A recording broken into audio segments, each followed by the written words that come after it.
Hey, everybody. Thanks for joining me tonight. I've got a great guest on. I think you'll really enjoy this stream. We're going to be going deep into some political theory tonight. I've got an author and political theorist, Chris Bond, on. Chris, thanks for joining me.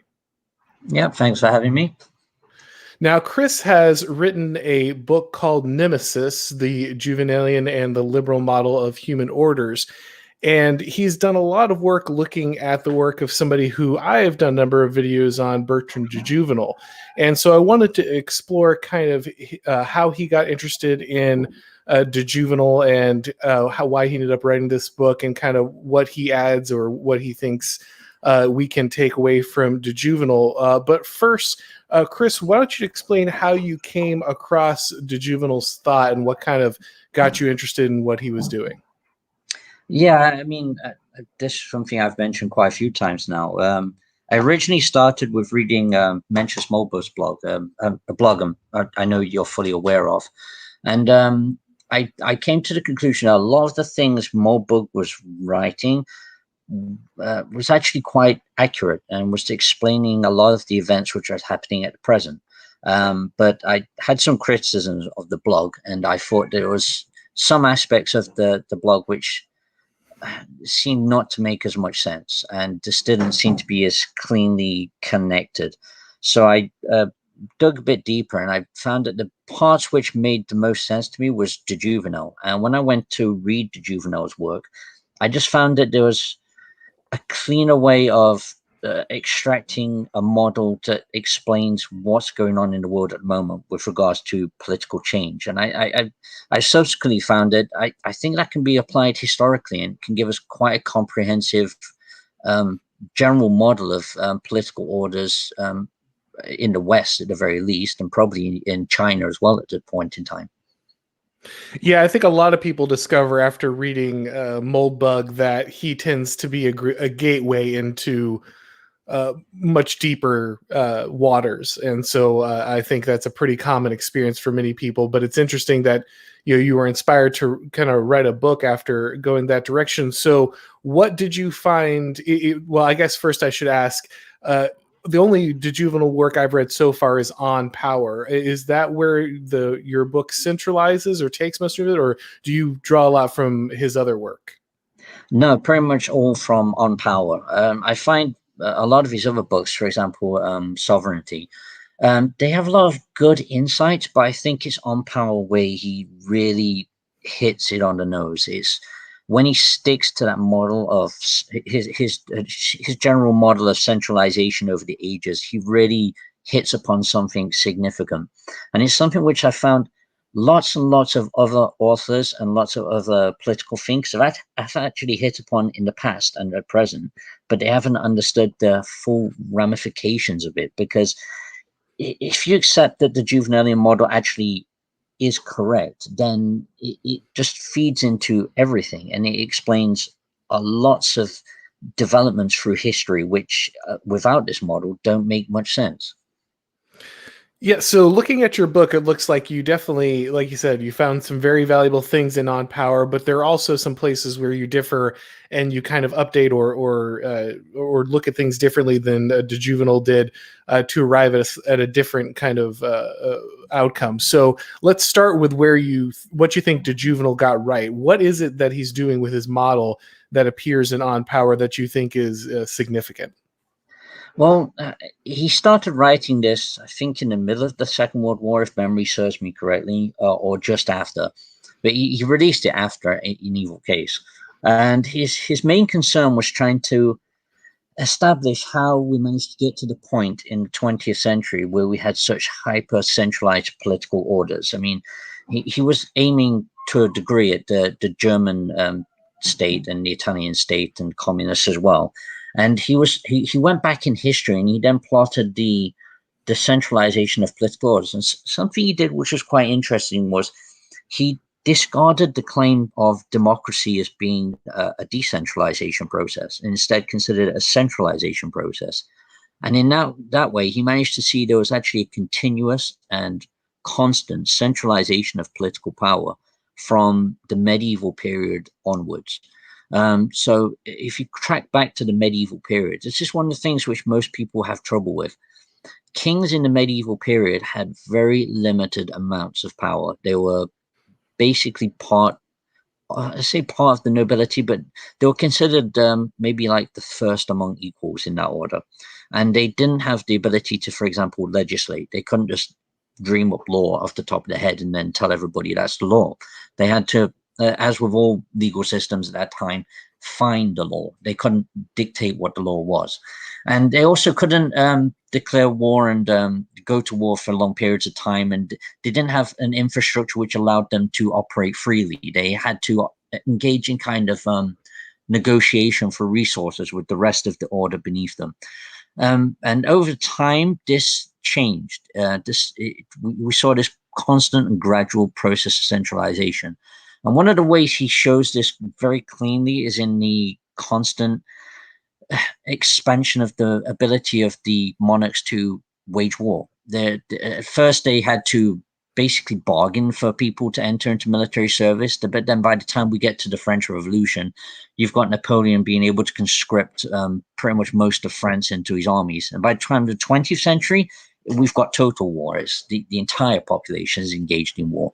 So this idea that there was a decentralization with democracy is completely false. It's utterly false. Instead, what we have is complete centralization by the time we get to 20th century. And even now, it still seems to be expanding even further. Yeah, I found this a particularly compelling part of his book when he started discussing why people felt freer when we have governments that are objectively more powerful than any king from the 1300s could ever dream of being, right? You know, most people have this very cartoonish idea of what medieval monarchies look like. But today's governments are vastly more powerful. But, you know, he points out that most people still feel more free. And this is where he talks about the ability of these governments to collapse the social spheres. So as these, you know, churches and civic organizations and families exert less and less control and influence and competition for people's attention and loyalty, that allows the government to expand without them really feeling the loss of kind of their liberty or freedom or control. Yeah, because I mean, it seems to be a very constant thing within human experience that we seem to prize this to a great degree. And the expansion of centralized power has managed to achieve this by, as you just pointed out, making us feel free, or at the very least presenting its expansion as a process of freeing up the individual. And that's something which feeds into everything from epistemology to ethics, to just everything, every part of our experience.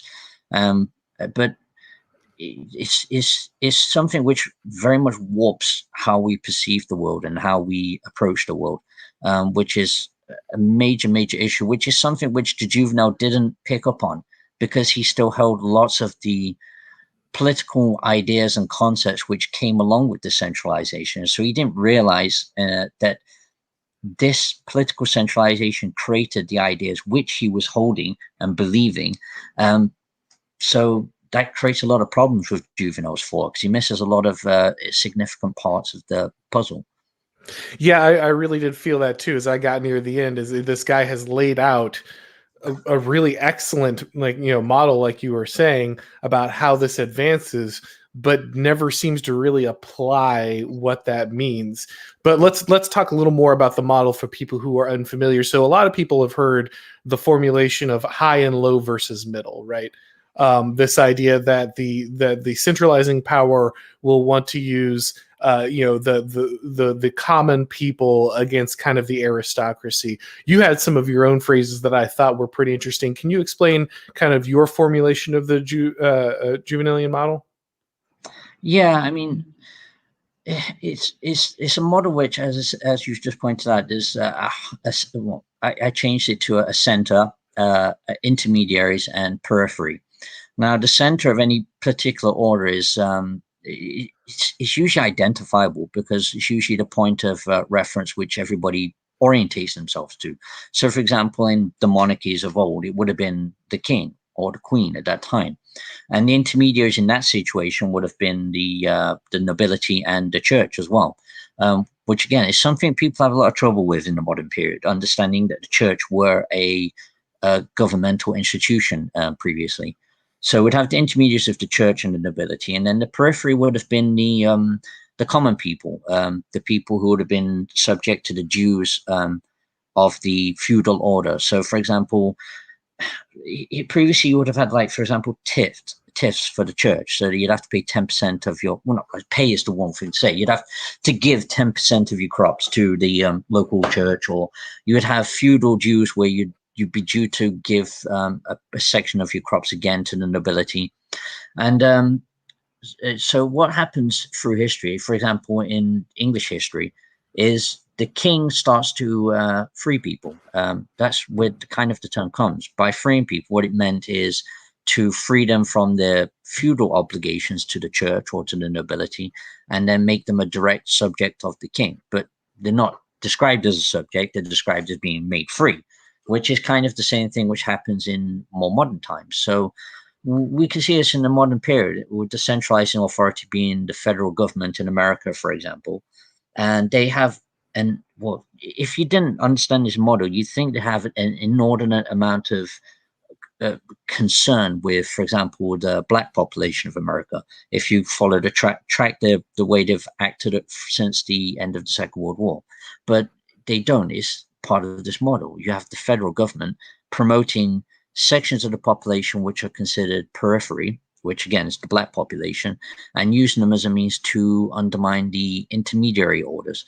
For example, in the 20th century, the big problem with the American order was to get past the state's ability to, well, told the federal government to go away, basically. So one of the main avenues which this federal government used to undermine the state's authority was to promote civil rights, especially amongst the black population, because especially in the South, you had lots of state-based laws which were considered discriminatory against the black population. Now, this wasn't the federal government actually really being that concerned with the black population. It was more federal government trying to undermine the state's ability to legislate and the state's ability to act independently of the federal government. So again, we can see this in many different arenas, not only the medieval period or the early modern period, but even the modern period. And every single time, the model seems to map onto it exceptionally well. Yeah, and I think a great book for people who want to read about the process that you were just talking about there with civil rights legislation, the kind of the centralization and expansion. Christopher Caldwell did a great job in his book describing that process you're talking about. One of the things that I found interesting also with De Jouvenel is he pointed out that often empire and expansion is critical to this process, because it gives the central power access to people that do not have a natural or organic aristocracy competing for the power, protecting them and fighting for their interests against other aristocracies. And therefore, the centralizing power, being the king or the emperor or whoever, can immediately use those people to leverage against the entrenched interests. Yeah, I mean, that's another good example of periphery, because periphery doesn't just mean the common people within a particular order. As you've pointed out, it means foreigners. I mean, this is a good example from ancient Greece, was the fact that the tyrants, I mean, Aristotle made this point as well, is that the tyrants would often surround themselves, well, not often, would always surround themselves with foreign mercenaries. But it's the same thing as the Romans did with the Praetorian Guards, who were Germanic soldiers. They did the centralized power with, and also the French as well, with the Swiss Guard. They'd surround themselves with foreign mercenaries. Janissaries, because, yeah, janissaries. They'd surround themselves with them because if they turned on the central power, the king, then the rest of the order would in turn turn upon them. So they were completely dependent on the king. So we end up with this sort of situation where the king ends up as kind of a bedfellow with foreigners or with slaves as well. That's another one which came up quite a lot, because it allows them to have a specific force which they can call upon, who is dependent on the centralized power and can act on behalf of decentralized power. They don't have any other incentives to do otherwise. But yeah, and then you can possibly map this onto immigration at the moment.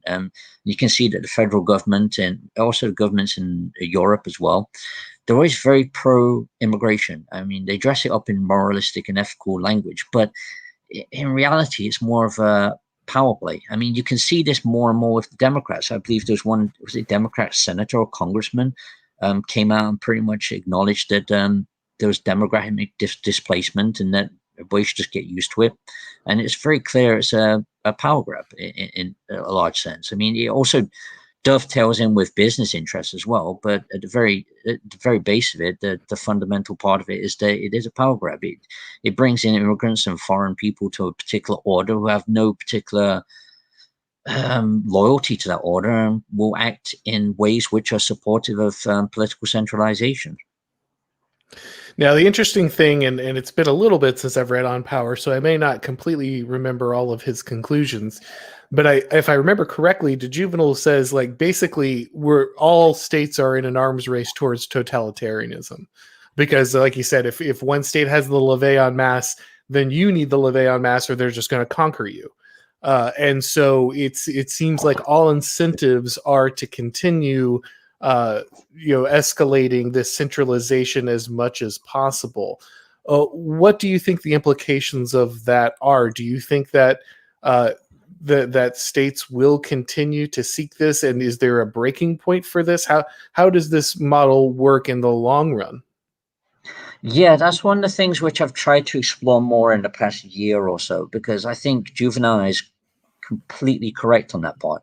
And one of the points I made in the book as well is that if you trace all of these developments back to a central point, you can see it is all derived from these conflicts, these military conflicts. This is what's driving centralization at a fundamental basis. And you see this, Jouvenel raised the point of, you could see that the revolutions which occurred and civil wars which occurred in England, and then you had the Fronde, and you had the Basque rebellions as well.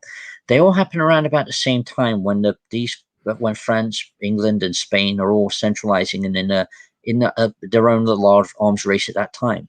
So it's when the centralized political order then starts to expand into the order it oversees to try and extract resources that you start to see problems occurring.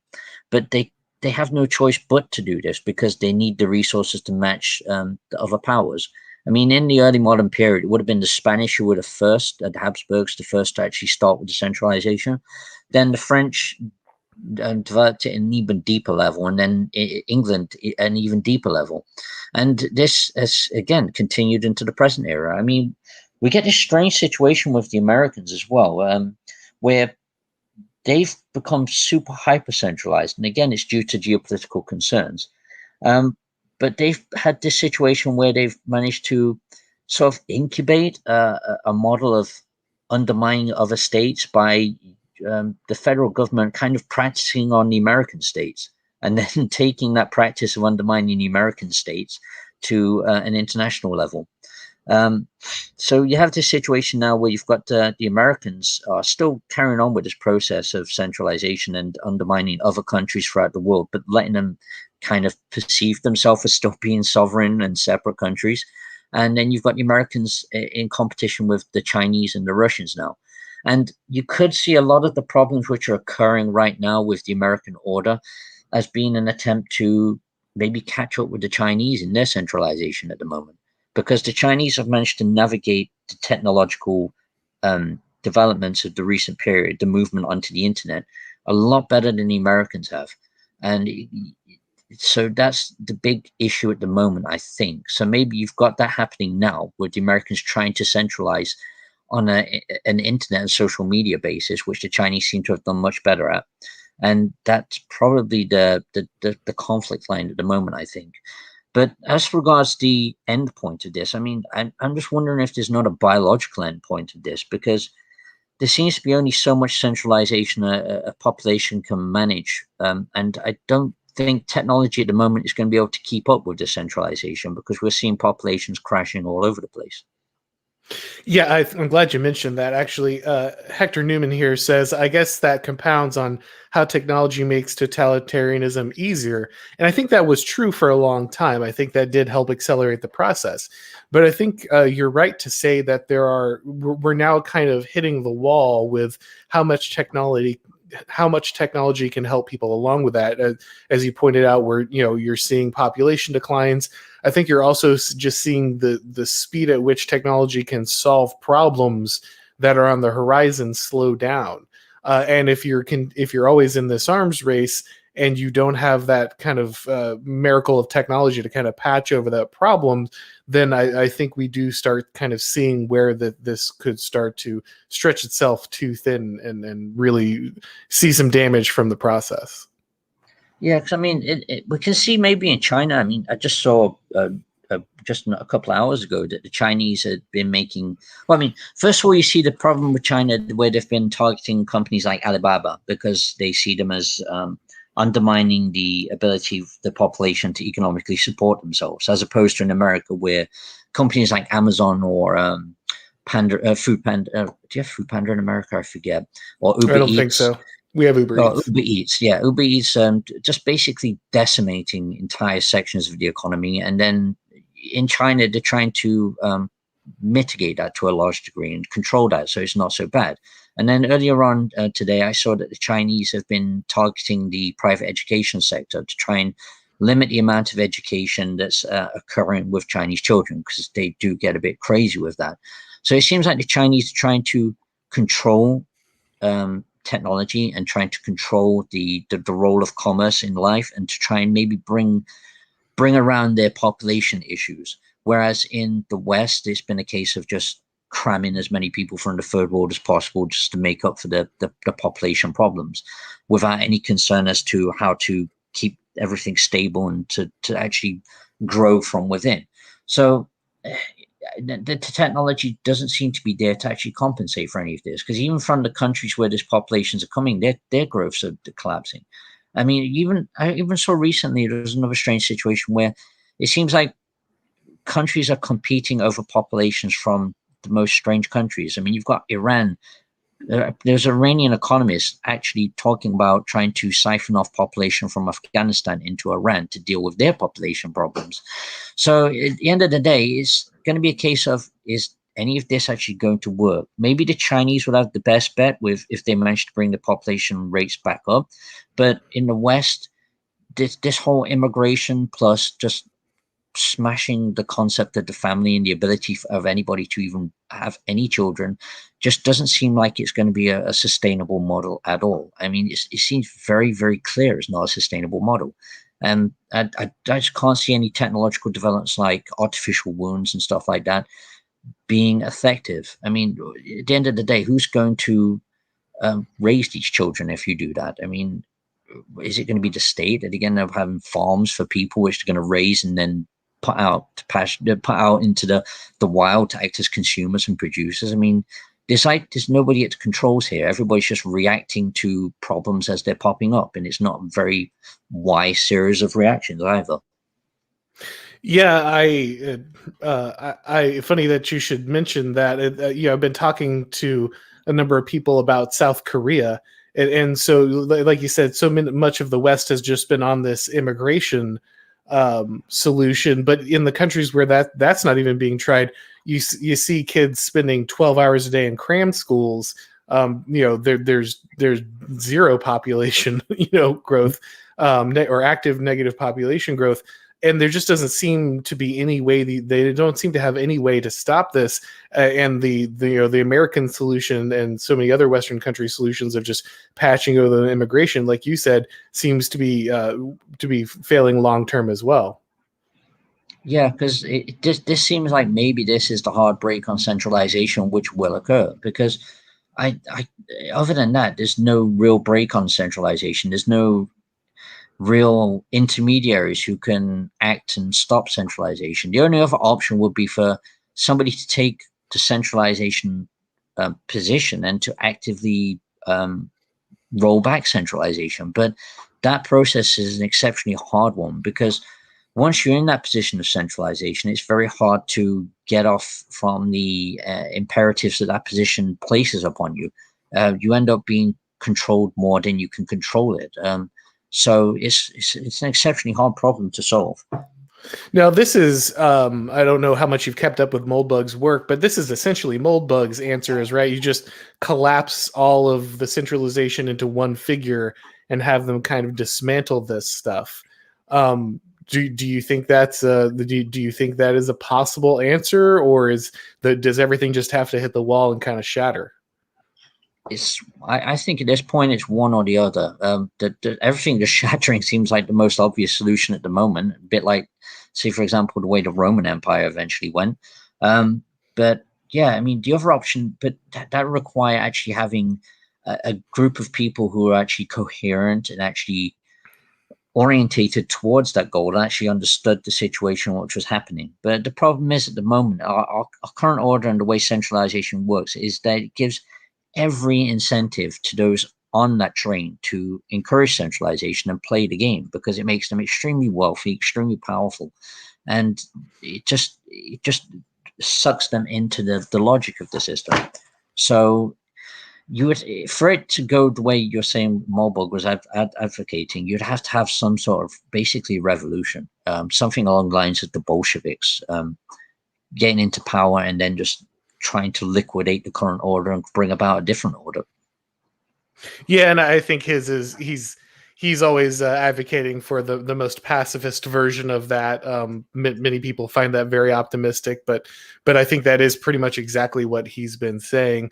But before we get too deep into all the solutions, before we even go back and touch some of what you had talked about, you had mentioned that I think now most of the audience has a basic idea of the Jouvenelian model that you've been talking about. But one of the things you point out is that De Jouvenel himself didn't seem to take up some of the implications of his model. He still was a liberal in most ways, and wasn't able to really understand what his model meant, kind of in a larger sense. Where do you break away from De Jouvenel? Where do you find that he's kind of drawn some conclusions that you disagree with, and where do you go differently? The main area which I say I disagree with him a lot on is where I recognize that the ideas that he was holding, especially regards to the individual and liberalism in general, they developed from the centralization process. So that drew me to start exploring what exactly isn't derived from the centralization process. And you can make a quite a large argument that basically nothing in the modern era nothing in the modern era cannot be linked to the centralization. Because even if you go back to philosophy itself, you can make a very, very strong case that philosophy is derived from a process of political centralization. Even money as well. You could say philosophy is a result of money and political centralization, but being able to disentangle money and political centralization itself is practically impossible. Because if you go back to the Greek period when money was first invented, coinage especially, that's when philosophy arises. Now, what you see with money and coinage in general is that it's a tool which the tyrants use to centralize.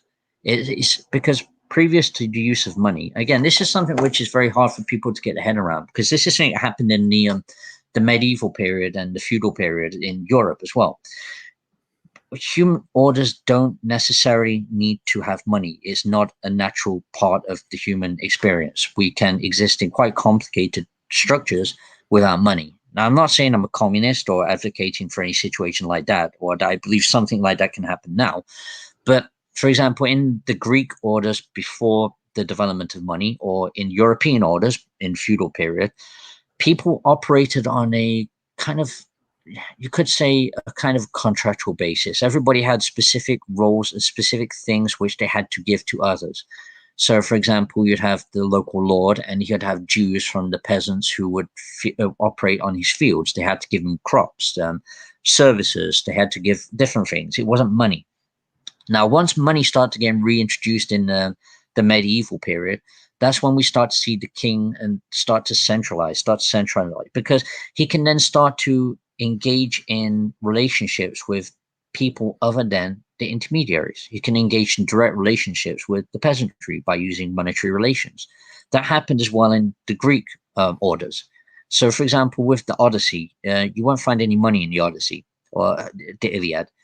But later on, when we get to the tyrants and money is developed, then we see that the tyrants are able to actually become tyrants and to centralize the Greek city-states because they can use money and use that money to engage in relationships with people other than the leading families, the nobility of that order. Now, once you get money, then we start to see philosophy, because people start to see things sort of in the same vein as the money. They start to see this like thing in the background, that everything can be transmuted into this background thing. So with money, you have a vase can be transferred into money, and then later that can be transferred into food. So then they start to see things, everything as being one. And then you end up with philosophy developing from that. And you can see that with the political orders as well. In the modern period, we have so many different political developments which are very clearly connected with philosophical developments, which are very clearly connected with political developments. For example, the whole Enlightenment period is very much connected with the political centralization of the nations in Western Europe. So every single time, if you follow a development of any particular concept or idea, you can trace it back to the political. I mean, you even have that with feminism now in the modern period. If you trace the modern feminist developments back to their very start, the latest wave anyway, back to their very start, you'll find they actually derive from the CIA. They were the ones developing feminist organizations back in the 40s and 50s as a way to compete with Soviet interpretations of feminism. So every single time you can trace it back to the state, and you can trace it back to political structures. Yeah, I don't think a lot of people understand that a lot of feudalism came out, a lot of its structures came out of the collapse of currency post Diocletian. And so I think you're right that a lot of people don't necessarily link those things together. And it's interesting. I don't know if you're familiar with how familiar you are with Nick Land's work, but this is one of the things Nick Land hits on a lot with Bitcoin, is that basically that this is how you decentralize. You still have currency while being decentralized. Do you think that's a possible solution for this process? No. The big issue I have with Bitcoin and cryptocurrencies in general is that it's an approach to money which considers money as not being a function of power, a function of governance. If you look at the history of money all the way through, money is governance. In fact, I've been reading a book recently regarding this and regarding the development of money in England. And every single step you can conceive of money the only way you can conceive of money coherently is as a part of governance. And from the development of coinage, I mean, even if you go back to the development of coinage, the very first thing you find with coinage is that somebody stamps their name on it, basically. It's going to be the authority of that order. Because coin, and also the value of coinage and money in general, is only coherent if you consider it as being value which is imparted by authority. So what happened in the Greek area, and also in England, for example, is that you'd have the rights and duties that you'd owe to the king, or the king ultimately. I mean, you could say the nobility, but then the nobility would owe the dues to the king. So ultimately, the king. This duties and rights that you owe to them would end up being transferred into coinage. So that's why everybody can see the same value in the coin, because we have a central point of reference for value. Now, every single time money is developed and money is used, it is always as an act of governance. I mean, throughout the English period of the development of money, we have this situation where if you factor money back into the English history, then you can see at every single point that everybody's constantly fighting over the money, over who can control the money. So you have the centralized power would be the one trying to create inflation, because it allows them to siphon off wealth. And then you'd have the intermediaries trying to keep sound money, because then it keeps the value of their money constant and keeps their political power constant. So every single time you've got this conflict over money. Now with Bitcoin and stuff like that, there's no reference to authority with it. There's no reference to power and governance when it's only conceivable in that. I mean, even if you look at Bitcoin itself, the value of the Bitcoin, and if you look at Bitcoin, if you notice, it's supposed to be anarchistic, but in fact, it's not, because it has a central point of reference which everybody orientates around. I mean, it's the blockchain. I mean, people might say that nobody controls the blockchain, but that's not entirely true. You have people who develop the blockchain and make decisions with regards to how the blockchain will work. They can decide whether to increase it or decrease it. I mean, people can shift off to a different blockchain, for example, but that still doesn't change the fact that people can make decisions regarding it. Plus, then you've got the other fact that you've got so many different cryptocurrencies as well. So that doesn't put a limit on how much it can be inflated. And then you have different financial tools you can put on top of it to inflate the amount of Bitcoin artificially separate from the blockchain.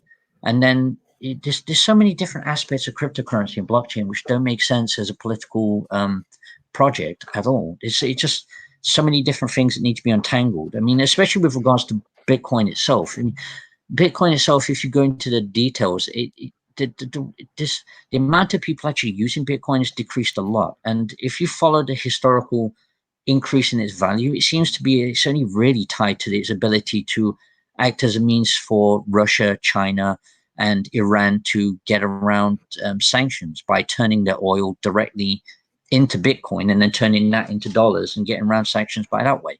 So nobody's using it as well on a day-to-day basis. So the whole cryptocurrency has been massively inflated, in my opinion, from a political position. I'm not saying from a financial position, because with regards to financial speculation, all sorts of weird things can happen. So I'm not making any comment as regards to its financial value in that sense.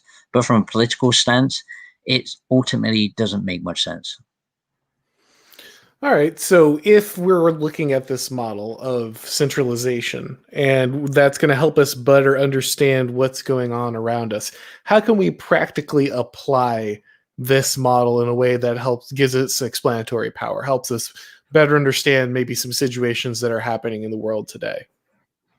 Well, yeah, I mean, the example I gave earlier with regards to the federal government and the black community is something which is still happening now. I mean, one of the chapters I have in my book is regards to Black Lives Matters, well, I was going to say riots, but say disturbances. Now, the thing is, when I wrote the book, it was with regards to the first wave of Black Lives Matters disturbances back in, was it 2016? I forget the exact year. But when I wrote it, I got a comment when the Black Lives Matter started back up from someone that part actually aged like fine wine, because they just restarted the whole process. Now, if you look at Black Lives Matter, initially, basically, it was started as a means to undermine localized police forces, because it seems like the federal government is aiming towards a federalized police force operating over the entire American state. And you're seeing this actually coming to be right now. I mean, to start open up offices, the federal government started to open up offices in different cities as well. So they were using these Black Lives Matter protesters, claiming that there was police brutality, as a means to attack the police forces in the state at the state's level, so that they can use that as an excuse to withdraw funding from the state level and then reallocate that funding to a federal level. Then later, when we got to the point with Trump, that same infrastructure was then put to use to undermine Trump, because he was causing quite a lot of problems.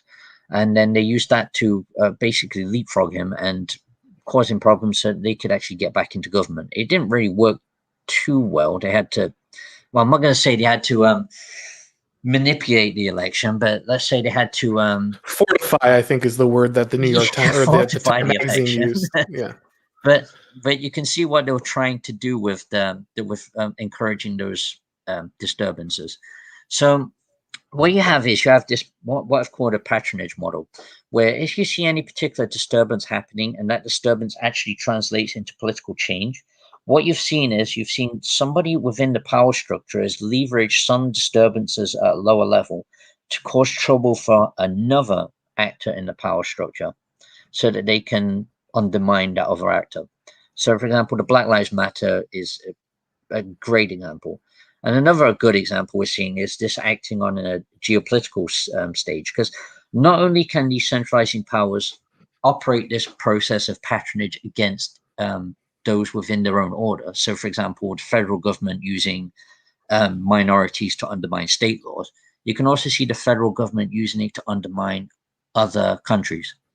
So we see this situation, for example, with another example I used was Islamic terrorism. We saw that being used to undermine other states repeatedly through the Middle East. And I'm arguing now that that's going to be used to undermine the Chinese state. It seems very clear they're going to do that. And as far as I'm concerned, the withdrawal from Afghanistan was a prelude to this. Is to create a jump-off base to start causing serious trouble in the Western China, in the Xinjiang region. So that they're examples, very concrete examples of how this model can be mapped onto reality right now and explain a lot of things which are happening. Another one is, I mentioned to you earlier, the journal which has been released, First North Journal, released by Joe Davis. One of the articles in there is regarding the development of law and the Supreme Court in America since the founding of America back in the 17th century. And you can map the Jouvenelian model onto the development of legal developments of the Supreme Court's development, and it actually maps very, very well. There's actually an author which has written a book on centralization of the legal order. See if I can find his name. Yeah, Michael Dicchio, or I think it's Dicchio or something like that. He wrote The U.S. Supreme Court and Centralization of Federal Authority. And he found between 1792 and 1997, of 624 landmark decisions by the Supreme Court, 60% of them expanded federal authority. And that's probably understating the issue, because of those that didn't expand federal authority, the journal article makes the point that a lot of the times it's due to either the need of the Supreme Court to pull back and hide not so much hide the fact, but to make its position as a centralizing actor less obvious. For example, in the pre-Civil War period, when there was obviously problems between the northern states and the southern states. And then you would have other cases which couldn't be seen as directly centralizing, but a lot of the time it's usually centralizing if you look more into detail into the facts. So you could probably pump that percentage up quite a lot. And that's something, again, we saw in the more modern period with the Supreme Court's refusal to make a decision on the Trump's, again, the election fortification, let's call it again. When the decision seems to go against the federal government, the centralized government, the Supreme Court will either step back and say, yeah, that's not for us to make a decision, or if it suits it, it'll come barreling in and make a decision which is very much in favor of the federal government and centralization. So again, that's another example of the model being able to be applied to something and explaining the behavior of a specific organization very well. Yeah, no, I think that's true, though I will say this. I think some people hearing that might say, okay, well, organizations attempt to maximize their influence and grow their power. That's not exactly a revolutionary thing, right? Like that's something many people have kind of identified. But do you feel like there's something about the particular mechanics of the Jouvenelian model that would kind of explain that in a way that's different than, like I said, just a basic observation from most people that governments like to have power and they want to grow it? Well, yeah, I mean, apparently Thomas Jefferson actually noticed this and realized this, and that's why he was such a big enemy of the Supreme Court. I didn't know this, but it seems like the early Americans were very much aware of the potential for the Supreme Court to act as a centralization mechanism. They were also apparently I didn't realize this as well, but they were very opposed to legislation. They saw it as being very similar to, they saw it as something which was royal in character. So they were very much in line with the legal thought that law was to be found, like with common law, and not to be legislated, which is something I was a bit surprised about by the American state. They seem to be very aware of the centralization problem. But when you get to later periods, this awareness gets completely it just vanishes. And that's something which is what I think is important about the Jouvenelian model, because instead of just treating this as being like a truism, it gives you an overarching model of society and then shows that you can put the way we've developed our thoughts, our beliefs, and just our general personalities within this structure of the central power, the intermediaries, and the periphery. And you can use this to show that these power conflicts and these power centralizations, they end up influencing, when you say influencing, directing our thought and directing what beliefs are acceptable. And once you do that, what you're doing is basically controlling traditions of thought, which is something which comes, I get from Alistair MacIntyre, who's also been a big influence on this, because thought cannot be based upon abstract points which are outside of a tradition of thought. All thought is based upon previous thought, which is kind of, I guess, Aristotelian kind of outlook on things. You cannot just dream up create things from scratch, which is what philosophy is based upon. For example, again, I've mentioned this many times, but you go back to the Enlightenment period and, for example, Descartes. The start of modern philosophy is is where Descartes starts by saying we don't need to base our thought on traditions or previous thought. We can invent or develop a pure point which we start from, which is his cogito ergo sum. Now, the Jouvenelian model makes a point that even this process where he started trying to do this is itself derived from the political, because it's the centralizing powers who are trying to separate from the other parts of the society who are supporting these people coming up with these ideas, such as Descartes. I mean, I've mentioned this in the book, but he was welcome through many of the centralized powers throughout Europe. I mean, he ended up dying in the court of the Queen of Sweden, I believe, or I think he was on his way to France from Sweden, but he was on his route around the different courts of Europe, and all of these different monarchs would support these different theorists or theologians as well, who were creating these ideas that we could base epistemology on the individual or within ourselves, or some sort of point which was not based on previous traditions. They were trying to make a break from older thought. Now, that's one of the things which I criticized Jouvenel a lot on, because he didn't realize this and didn't understand the effect of this power process on thought and on the development of these ideas.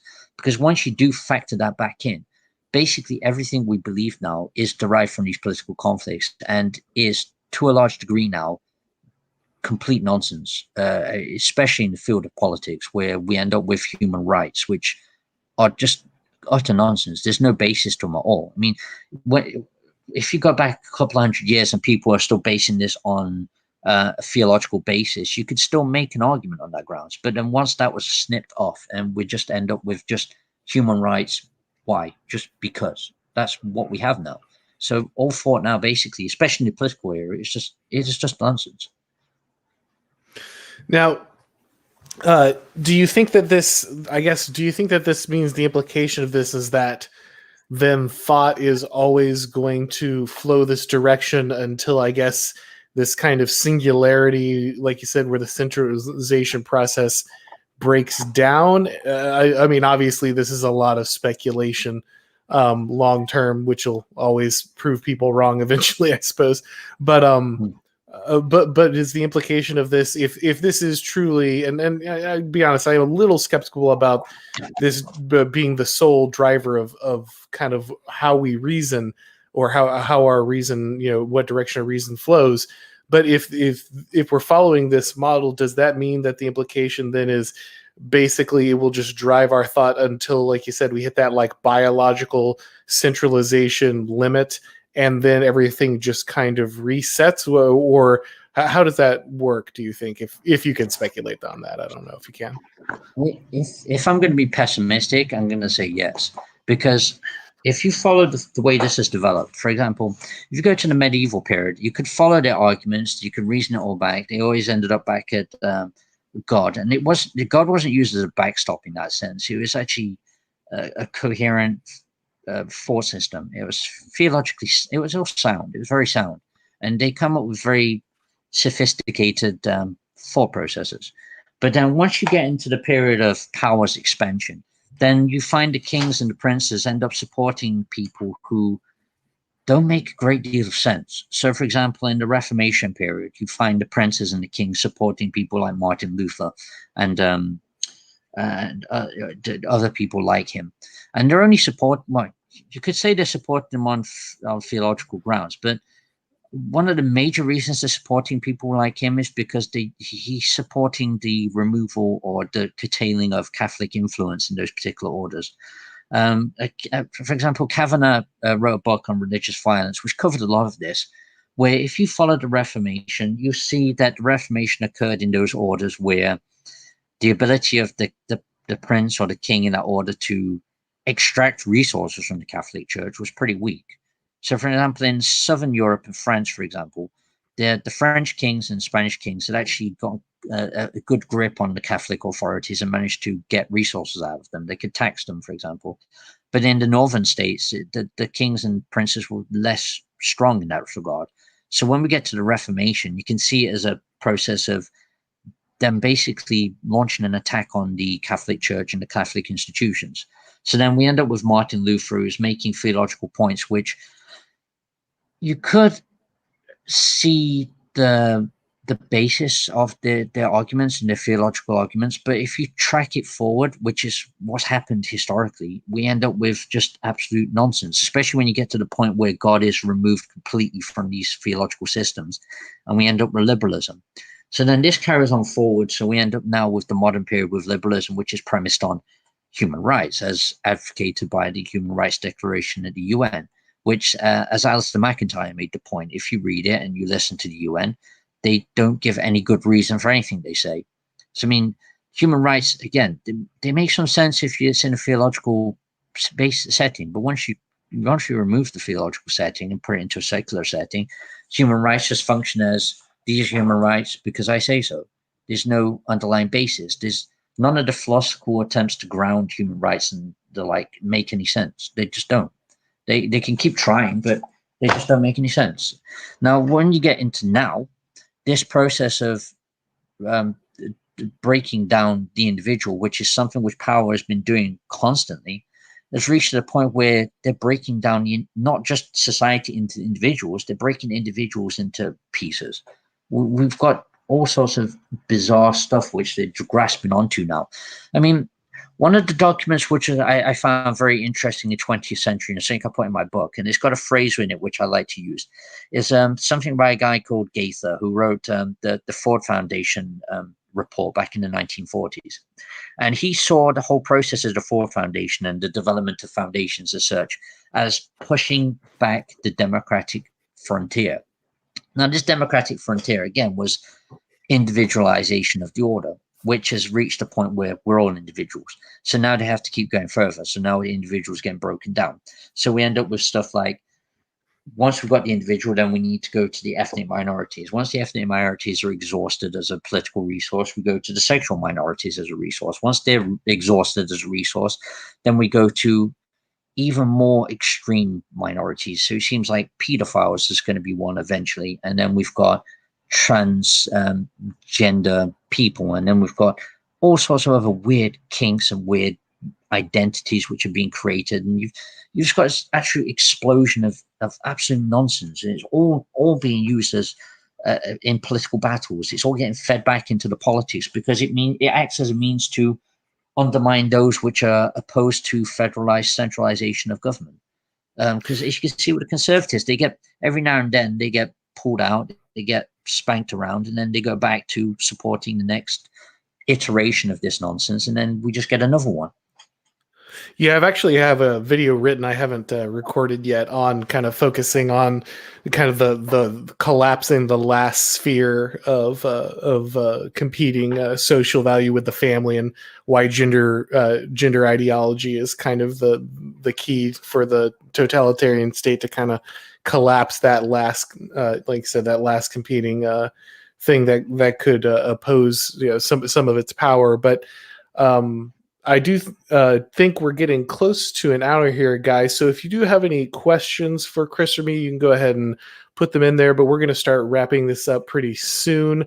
But if you want to check out any of Chris's work, make sure you look in the description below this video. It's got his Twitter. It's also got a link to his book, which again is Nemesis, and that is Imperium Press, right? Has put that one out. Yep. So make sure you follow the link to that. And there was one other thing you mentioned a little briefly, but do you want to go a little more into that journal you were talking about that I think you said you had contributed to? Yeah, the Firstness Journal. It explores a lot of the ideas in the book and a lot of the ideas which have been generating in the sphere in which I wrote the book. So it's got a number of articles which cover a decentralization process in more detail. I mean, I wrote one journal article in it regarding the way that communist orders centralized, and the way that their actions are actually also coherent in relation to the centralization process, as opposed to an ideological frame for it. And then there's another article with regards to the legal centralization. And yeah, there's some other stuff on there with regards to generative anthropology as well, which is quite interesting. And another thing I wanted to mention as well was when we were just talking about the division of people into the different minorities and the like, that's also something which feeds back into cryptocurrencies as well, because another big issue I have with cryptocurrencies is the idea that even more monetization of the order is actually something which is going to be beneficial and going to help us in any way, shape, or form, as opposed to a rollback of monetization of orders. For example, the family. You could see a lot of the attacks on the family that have occurred as not only just directly political attacks, but also economic attacks. I mean, first of all, you're breaking the family up so that the woman can actually go into the workforce and become a monetized unit. And then you've got the children going into school, so they can pretty much be monetized because the teachers are being paid to teach them. And then you've also got tutoring, you've got private education, then you've got children being subjected to advertisements and economic monetization through toys, for example, and just computer games, video games. So again, it's another thing which ties back in with the idea that more monetization or more saturation of monetization is beneficial in any shape or form. Yeah, I'm no Bitcoin expert, so I definitely won't go to bat for one position one way or another. But I will say I do agree with you that the deterritorialization and reterritorialization, moving parts of the family structure out of the sacred and into the market, is a pretty devastating thing. And if we don't find a way to solve that, then I think we are in very serious trouble. So I certainly will agree with you there. But that said, all right, guys, well, we're going to go ahead and wrap it up. Like I said, make sure you are following Chris on Twitter. Make sure that you are checking out his book. I think that you can understand his book without reading On Power, but I will always say that you should read On Power in general because it's just a good insight. And I think I certainly got a lot more out of it being familiar with the source work and then looking at how he viewed it. So if you can do that 1-2 punch, you'll definitely get the most out of that. But thanks everybody for watching. Thanks again, Chris, for coming on. And as always, guys, I'll talk to you next time.